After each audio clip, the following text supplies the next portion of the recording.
This is Sexy Funny Raw, where we talk all about the world of sex, from dating and relationships to the adult industry itself, answering all the questions you weren't even brave enough to ask Google. What's up, guys? Welcome back to another episode of Sexy Funny Raw. I am, of course, your host, Sylvia Sage, and joined in studio with me this week is fellow comedian with multiple comedy tours and 2 comedy albums you've done Just for Laughs and multiple other shows. Please welcome my friend, John Campanelli. Yes. Thank you for having me. Of course. I'm so excited to have you here because most of the time when I bring a comedian, especially, onto my show and I say, what would you like to talk about? What is a subject that is very important to you right now? And everyone goes, I don't care. Whatever you want to talk about is fine.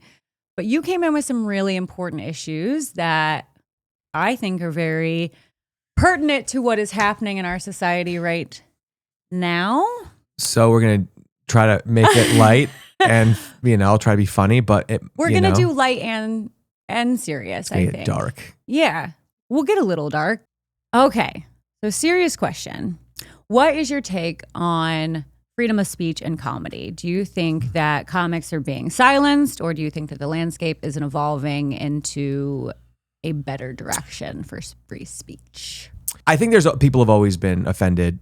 I mean, if you look back at Lenny Bruce, I think he was arrested. We've always had issues with, there's some things that just weren't acceptable to say, some things that weren't in each decade, but I think right now, I don't feel when I'm performing, I think I have to be a little more nuanced. I think because I do think that I think a lot of people, there's, with audiences, some people come to shows and they think the show is just about them. I think there is an inherent selfishness that's taken over our culture where people don't understand when you're at the show, it's not about you, and just let the performance art happen. So I do think there are people that are going and that they are getting offended. Something interesting is I feel like people think that liberals, the libtards, are the ones getting offended, and I've actually seen the right are the ones that are getting more offended and more sensitive at comedy shows. Yeah. Which I find to be hilarious. It's very hypocritical. They want you to talk about what they want you to talk about, and if you don't, they're not tolerant of that. And both sides, by the way, are like that too. But I'm saying it's not just one side or the other. Right. In terms of, do I think we're actually being, do I think freedom of speech is being under attack? I don't think it is within the comedy clubs. I think when you're in a comedy club, when I'm performing, I don't feel like I have to censor myself. As a matter of fact, sometimes I go in pretty hard and people like it.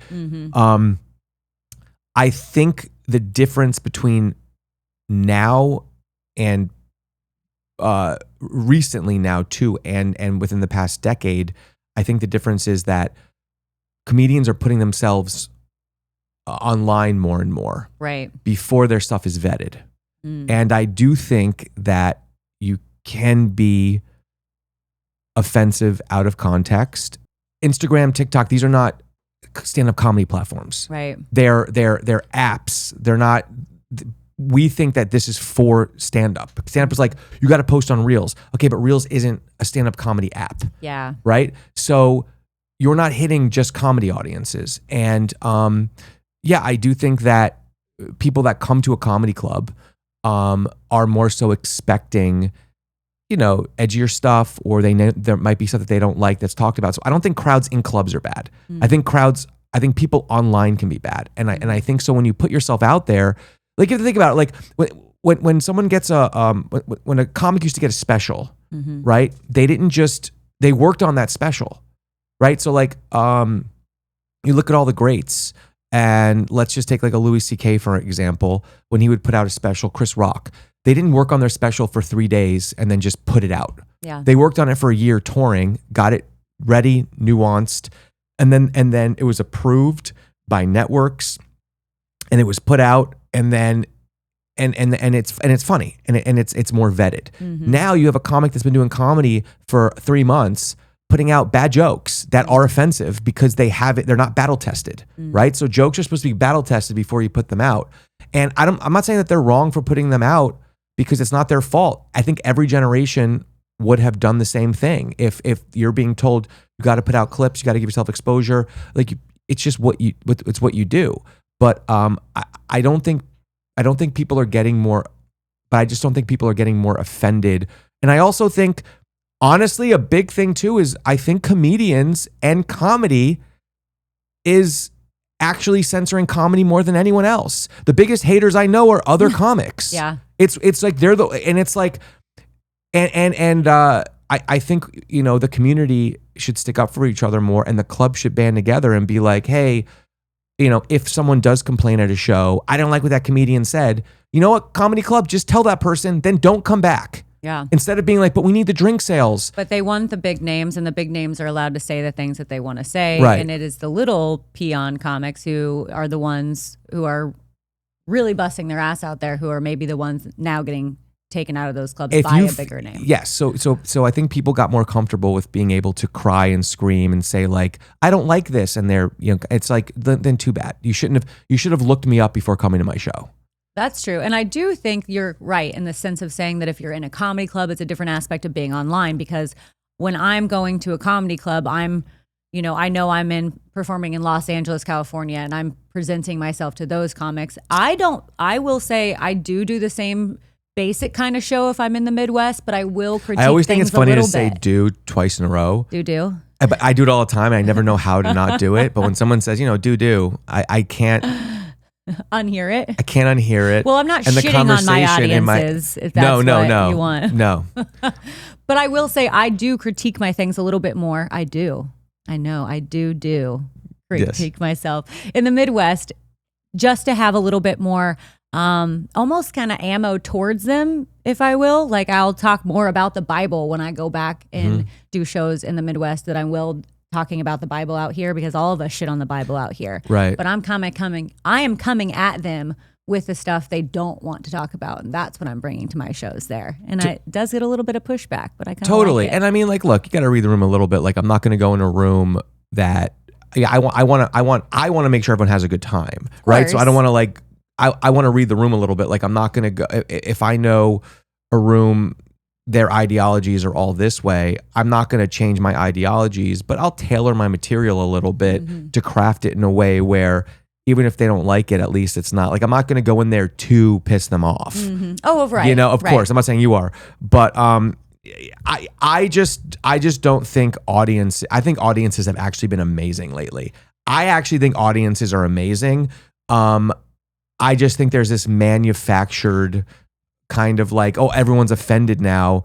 And I just think that there's too much bad comedy being put out there. And so people are confused as to like what they're even supposed to be looking for in a lot of ways. Do you think some of the online hate though is bots, or do you think it's all real? I think there's more bots than you think. I'm actually starting to see threads right now. I'm actually going, oh, this is like, but now it's getting bad. And this is somewhat more recent. I do think that a lot of this stuff is becoming more and more manufactured. Yeah. And there's a lot of bots, and there's a lot of rage bait. Yes. And I also think there's a lot of real people who post rage bait because they just want the attention. People are just getting desperate. That's what they're doing to us. They're making us live for the likes. And even if it's negative, you know, it's like so many people are grifting now. You're just doing whatever you can do to get followers, views, attention. I mean, we're losing like our moral fabric, you know? And so like, I'm having a hard time because I'm going with comedy. It's not about grifting. It's not about working for views and likes. It's about writing, performing, but it's also perfecting. About, it's supposed to be about, I hate saying it's supposed to be about, because it's, the beauty of comedy is it's not supposed to be about anything really. But for me, I want to leave behind a body of work and a legacy. Yeah. I don't want to pander to what's popular right now so that this weird algorithm machine might like me. It's not real. Like you're pandering to an algorithm. You're not even like, I can't do it. And I'll die on this hill. Yeah. Like maybe with framing clips and stuff, that's fine. But like, I can't believe how much I'm being told this is what you have to do. Yo, it's stand-up comedy. Literally, the whole reason I do this is to not listen to what I have to do. Yeah. And it's supposed to be me being authentic. And now I'm like, you got to do this, you got to do this, you got to do that, you got to do that. are you giving me like, telling me like that there's now, everyone's supposed to do stand up the same way? Like that's crazy to me. That's the exact opposite of what it is. And I'm seeing so many of my peers pander. Yeah. And they're getting more popular for it. And I'm like, good for you. That's not what I want to do. So are you speaking of like the Austin comedy crew? Is that? I'm not even speaking about one specific comedy crew. I'm just saying it just seems like the best stand-ups did their own thing. And there's this weird thing in where the comedy scene's trying to convince you that comedy is supposed to be done one way. Oh yeah, comedy's been trying to tell me how to do my set since I started. And I've always said that. What name to perform under, what subjects I should be talking about. No one hates on comedy more than comedy. Yeah. Yeah, I had a very well-known female comedian come up to me when I first got into comedy here in LA. And she said, you really shouldn't talk about sex. That's what I talk about on stage. And I was like, well, that's interesting because I'm a porn star and you're a comic. Right. So I'll talk about my life and then you can talk about yours. A comic who has sex. Anything can be talked about if it's funny. People like to, they say, it's like. I love how she wanted to protect the sex is her topic, well, you know? And I'm like, okay, everybody's having sex. So I'm going to talk about Right. Not just you, sweetheart. Speaking of annoying people on the internet, all right? Thinking about these trolls, because that's where I go when you're talking about negative. Well, can I say something? I don't really agree with the fact that we're supposed to allow people to talk shit to us. Oh, I don't. I don't think it's a new thing. It's not healthy. It's not real. And to be, you should just like, I love when someone like puts a shitty comment on like one of my clips or something, and then I defend myself, and then they're like, don't you have something better to do? And I'm like, you came to me. Don't you?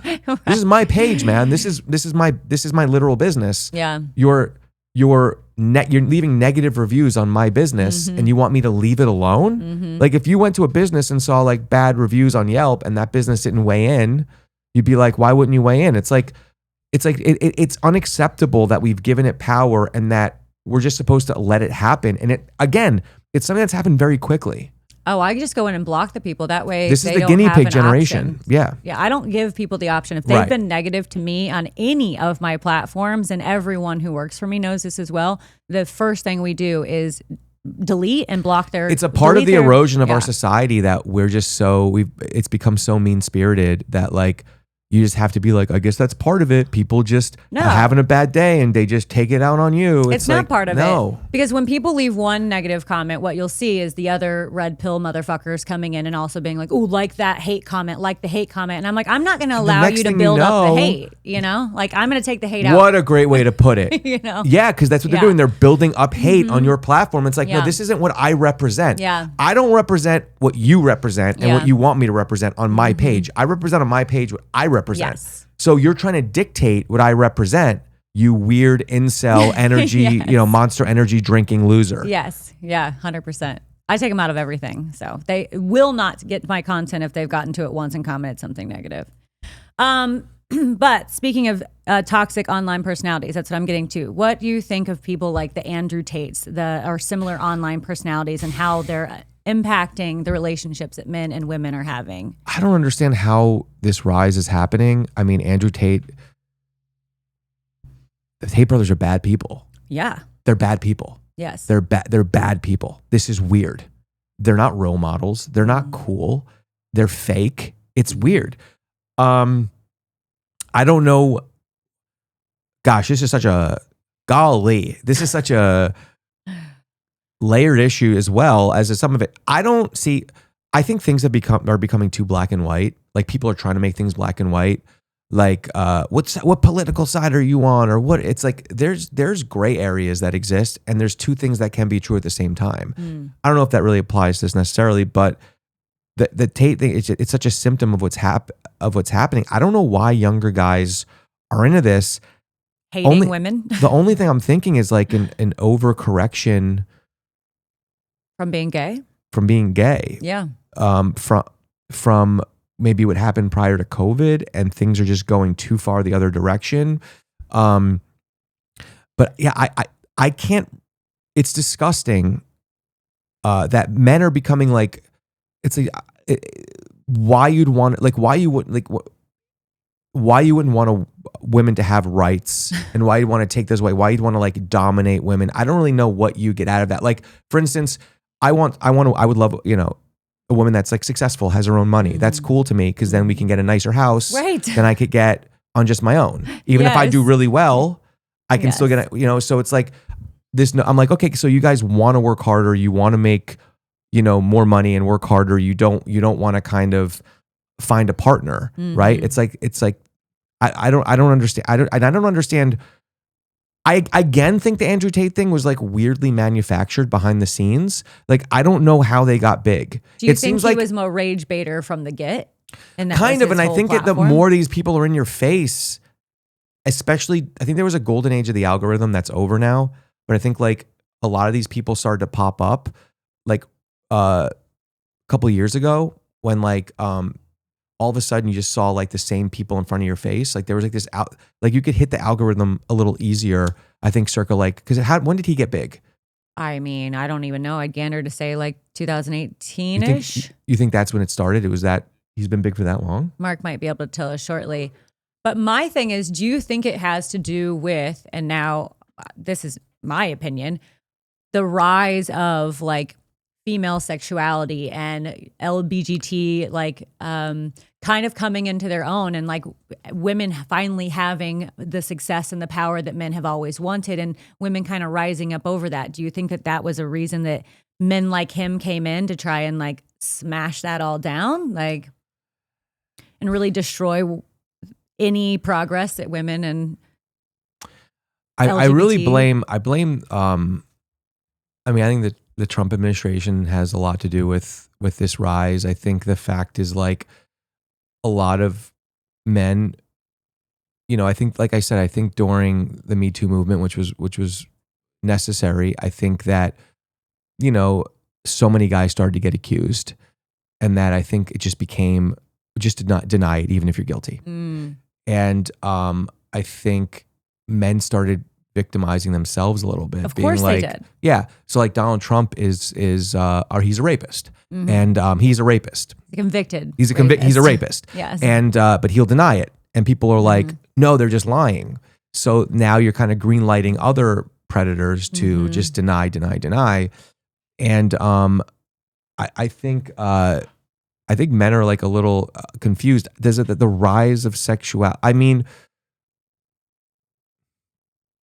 I don't think the rise of I don't. Well, for me, the rise of OnlyFans came in like 2018, and it got really big in 2020, about 5 years ago. So what I'm thinking is like these men are now seeing these women become instant millionaires doing something they could never make that kind of money doing. So I've been pretty much on the side of like, I do think in terms of like the OnlyFans stuff, I think like, for instance, you do it, right? But you do it. You lean into it. This is who I am. Yeah. I think what we were seeing a lot of too, and it was confusing men, is there are like women that were like doing it and hiding it more than you'd think, or doing stuff. And I think that, and this is just a small part of it, but like, I think that everyone starting to kind of like lie is causing this rift between men and women, and it's dishonesty on both ends. And I know that guys are like, oh, she does OnlyFans, which is fine if I would have known that, you know. But like, I think that like, you think women are hiding that they're doing that from their partners? I know that they are. I know that they are, and I think that causes a lot of distrust. Not a lot, and there's not a lot of people doing it, but there are. So I think that there's, on that end of it, I think, if you this rise in sexuality that you're talking about is somewhat new, right? So people don't know how to handle it, and I think there's a lot of misleading going on both parties, right? I also think, for instance, like monogamy was always the norm, correct? I think we're not privy to the fact that like monogamy was kind of forced on us as the norm. That might just be an option rather than the norm, right? And there's nothing wrong with that. Well, the Greeks were certainly not monogamous. Right. So in like American culture, for instance, but that way it's like a man and woman get married. That's what you're supposed to do. That's what you're supposed to do. But not everyone's monogamous. Right. And that's okay. Right. But people don't feel comfortable being honest about that yet. And I think that's like a lot of cheating happening and like a lot of this happens. It's like, hey, you just don't want to be. Well, that's a shame of religion for you though. That's part of it. Yeah. But I mean, yes, again, these are all things that play into it. Yeah. I think even for myself, someone who's wildly sexually free, when I first got into porn, I remember having like flashes of like just white come over me. And I would literally think to myself like, what have I done to my family and their image? You know, and it's like has nothing to do with me, but because of how the rest of the world looks at it, I'm like, oh my God, I've just destroyed everyone in my family. Yeah. You know? And it shouldn't affect that. And I think it's the rise of these other dating categories that's confusing people, and men feel emasculated a little bit. And that's a big thing that's happening too. And we shouldn't. Yeah. When did, I thought you had it, Mark. When did I got something. Tate come in? So the Tate brothers, they started with like kickboxing in 2005 and they did that for the first, but in 2016, Andrew Tate was, 2016, he appeared on British reality series Big Brother. But then was removed. There was an investigation, a rape investigation in the United Kingdom there. And then, so it was probably right after that. And that's around the time that men were looking for other male voices because they were confused at what was happening.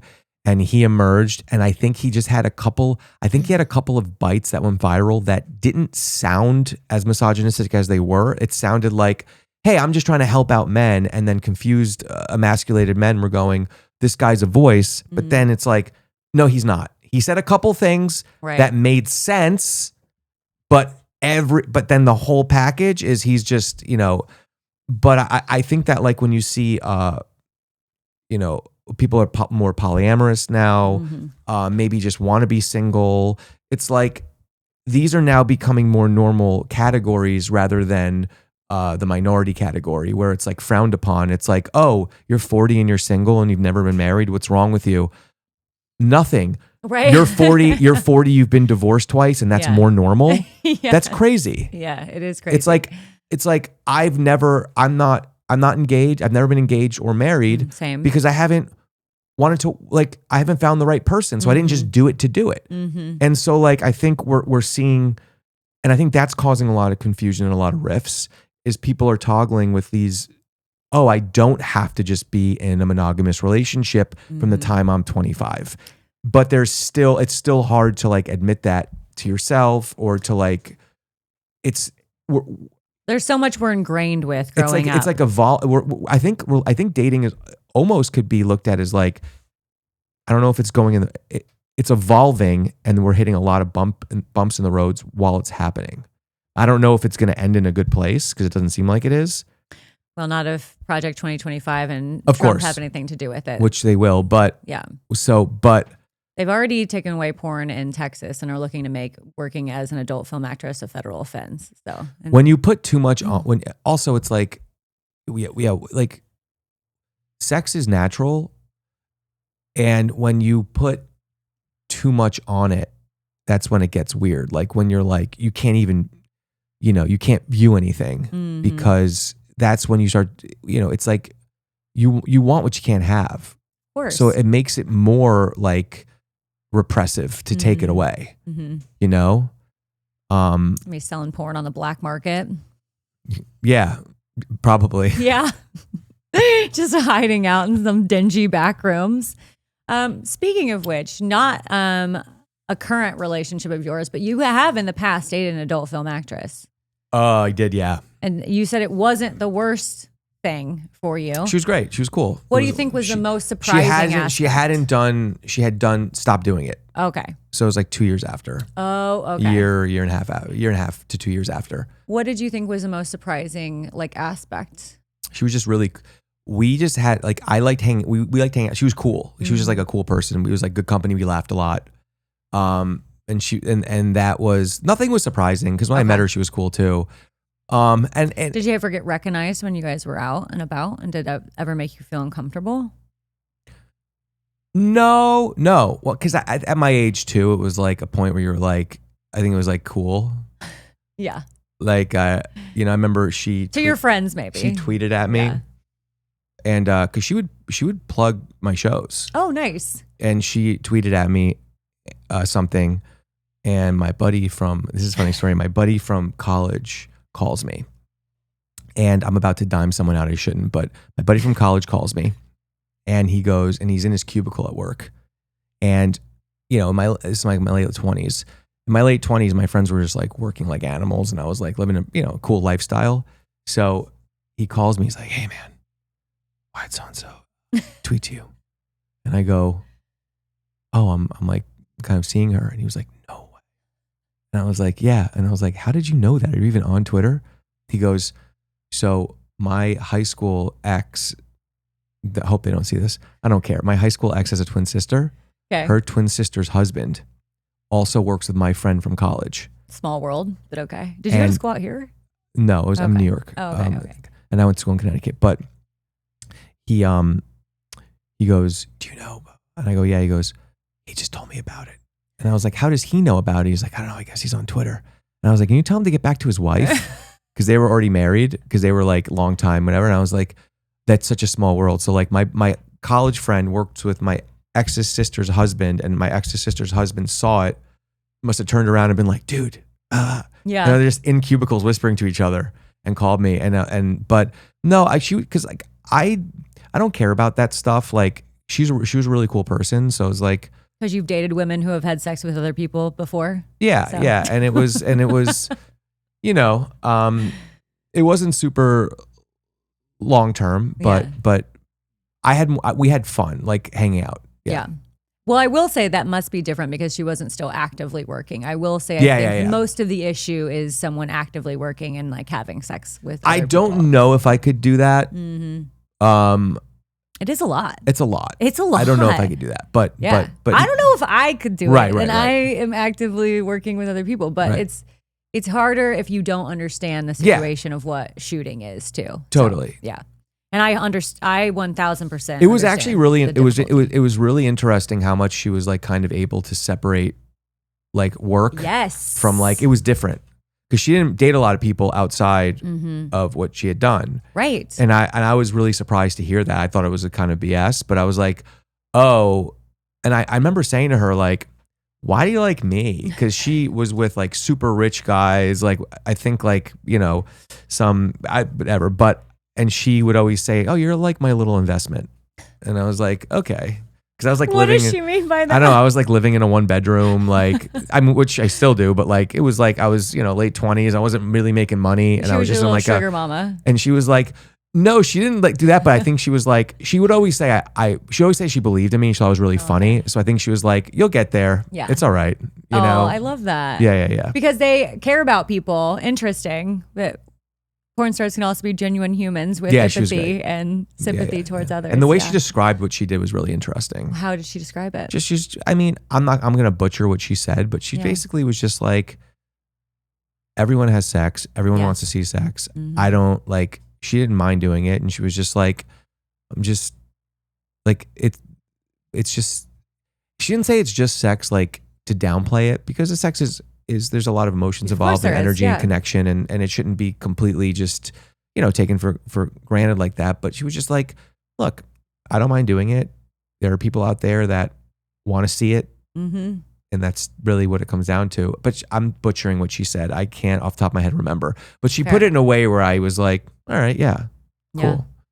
Yeah, I think if you can get inside the mind of a person who can shut that down and turn things on and off, it does become a mechanical thing, especially for me like with dating. I don't really like, as long as I know up front everything, I can make a decision whether I'm okay with it or not. Yeah. What I don't like is women that like lie, and then you think that they're like wholesome in this, and then you find out like 4 or 5 months down the road, like you're just lying, and they're like, well, what does it matter if you like me? It's like, because you lied. Yeah. Like even with like a number, like if we don't have the discussion about what your number is, that's fine. Mm-hmm. Right. But if we do have discussion about what our numbers are, and I find out that you lied, I'm like, you asked the numbers question, no, John? I'm not saying I do. No. That's not what I'm saying. I'm saying I don't. I'm saying I'm like disappointed in you for a moment. I'm saying I don't. Okay. But if it doesn't come up, doesn't come up. Yeah. Right. So then if we find out each other's numbers down the road and we're not whatever, it's like, well, whatever. We're already together. That wasn't an issue. Yeah. But if we have a conversation for some reason early on, and me too, there's a lie about it. I'm not okay because you lied about it. Mm-hmm. Do you know what I'm saying? But it'll be like, oh, you have a problem. It's like, if you told me you went to Penn State and you really went to Indiana, I would also be mad that you lied about that. It's weird. Yeah. So the whole thing with me is just like, I think being just upfront, but I think a lot of people are lying these days. Oh, I wish I knew how to lie. I'm so upfront that I think that's what scares men off from me, because I'm just like, hey, this is what I need, X, Y, and Z. Mm-hmm. And then they're like, whoa, are we in a relationship? I'm like, no, but I'm just telling you what I'm going to need. And if you're okay with it, we'll move forward. And if you're not, we separate. Right, right, you know? right. Like, yeah, we are out of time though. Okay. So yeah, I know. I'm like, that's it. It's time to go. But I do want you to tell the people where they can find both your comedy albums, and I know you have a lot of upcoming shows. So. I like that you did that. I'm at the Hollywood Improv like twice a month. That's on my John Campanelli 1 on social media. You can go find that. So that's twice a month. I'm going to be in New York. I'm going to be in Stamford, Connecticut on July 23rd. It's a Wednesday, July 23rd. I'll be in Connecticut, Stamford Comedy Club, New York Comedy Club in Stamford. And then on the 26th, which is a Saturday, I'm going to be in New York City at Rodney's Comedy Club. That's in July. And then I believe I'm going to be in San Diego in like October. And then just like stuff kind of in between there. But Hollywood Improv and Flappers Comedy Club, I'm at, I have residencies there. So you can find me in Burbank and in Los Angeles. Well, Burbank is Los Angeles? Yeah. It's Burbank kind of its and Hollywood. Its own little non-smoking area. Consistently. And then I'll be on the East Coast a little bit in July. I love it. Not non-smoking there. Yeah. So you're safe. Yeah. Well, thank you so much, John, for coming in and touching on some actual subjects with me. I could go on for a long time. I know. I could as well. And trust me, with that topic, I want to, but we're out of time today. Well, thank you. Until next time. Thank you, John. We'll see you guys. And if you like what you saw today, click that subscribe button and we'll see you next time. Adios.